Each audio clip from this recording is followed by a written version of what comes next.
ईरानी हमलों के बाद भगदड़। ब्रेक करिए जरा, विजुअल दिखाइए। First on TV9 4060 fuel depot में भीषण आग लगने का दावा किया गया। ये देखिए जरा, टर्मिनल के अंदर कई हिस्सों के तबाह होने की खबर है। ये देखिए, विजुअल देखिए। ईरानी हमले के बाद भारी नुकसान का वीडियो आया सामने। ये देखिए जरा, ये इस वक्त की बड़ी खबर आपके सामने। एयर अटैक जो हुआ है, ये उसके बाद के विजुअल्स हैं। फर्स्ट ऑन टीवी9 आमिर सब करिएगा विजय। हैरान करने वाले वीडियोस आ रहे हैं, दिखाइए जरा। कुवैत ने सभी उड़ानें अगली सूचना तक निलंबित की। ब्रेकिंग और शॉट, पैनिक देखिए जरा। ईरानी हमले में कुवैत एयरपोर्ट का टर्मिनल तबाह हो गया। टारगेट पर अंतरराष्ट्रीय एयरपोर्ट के T1 टर्मिनल। कई विमान वैकल्पिक एयरपोर्ट की ओर डाइवर्ट किए गए। ये देखिए जरा, विजय के 3 विंडो भी दिखाइए जरा। ये देखिए जरा, ब्रेकिंग और शॉट। ईरान के मिसाइल और ड्रोन हमलों से दहला कुवैत। ब्रेकिंग और शॉट, पश्चिम एशिया में अमेरिकी सैन्य ठिकानों पर हमले। ये देखिए जरा, अमेरिका से जुड़े जहाज को भी निशाना बनाने का दावा है। ईरान ने कहा होर्मुज में दखल की चुकानी होगी भारी कीमत।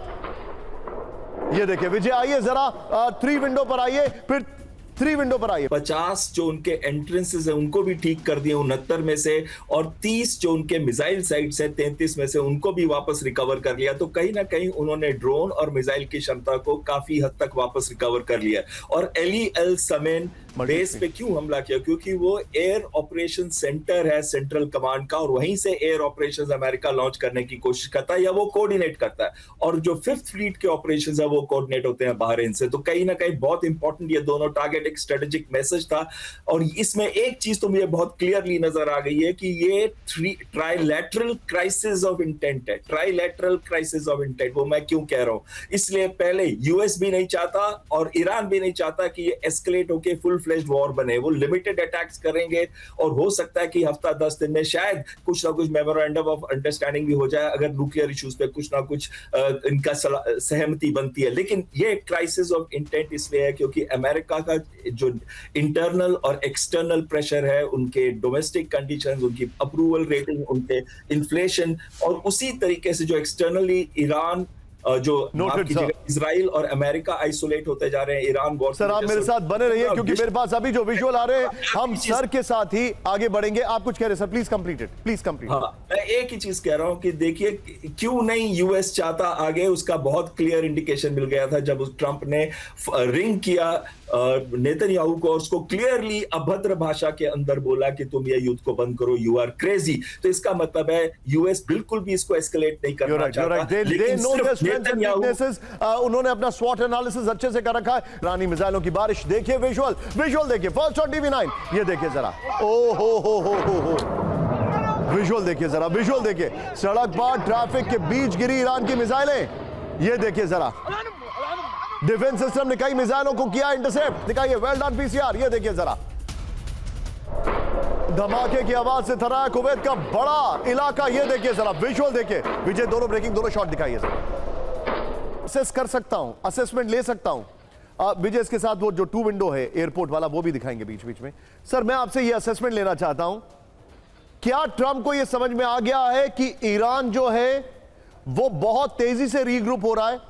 उन्होंने पूरी तरीके से मिसकैलकुलेट किया और अब उनके पास बहुत ज्यादा ऑप्शंस नहीं हैं।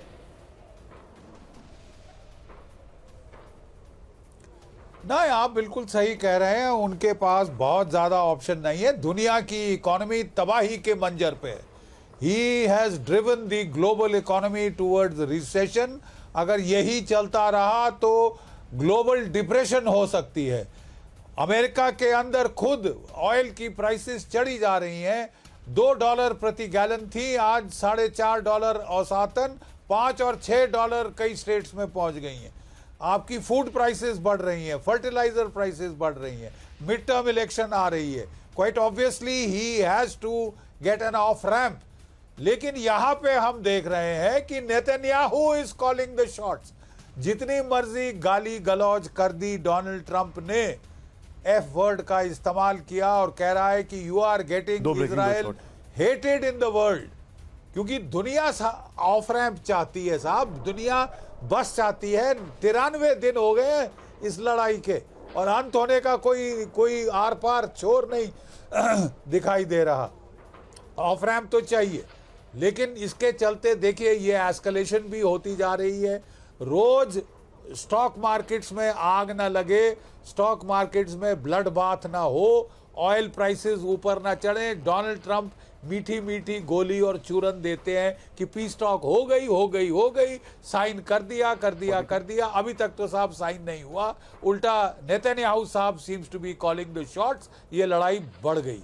You're right. ये लड़ाई बढ़ गई। You're absolutely मेरा right, sir. अंदाज है कि डोनाल्ड ट्रंप साहब को असर्ट करना पड़ेगा, असर्ट करके ये बंद कराना पड़ेगा तमाशा। You're absolutely चाहे right. उनकी बेइज्जती हो कि ओबामा ने बेटर डील कर ली थी 2015 में। ये उसको उनकी ईगो बड़ी अड़ी जा रही है बीच में। आपने बहुत बड़ी लेकिन बात की ईगो बख्शी अलग सर, है, और दुनिया की जो आपने वैश्विक मैक्रो तबाही लेवल पर अलग है। बख्शी सर जो बताया है, दिस इज एब्सोल्युटली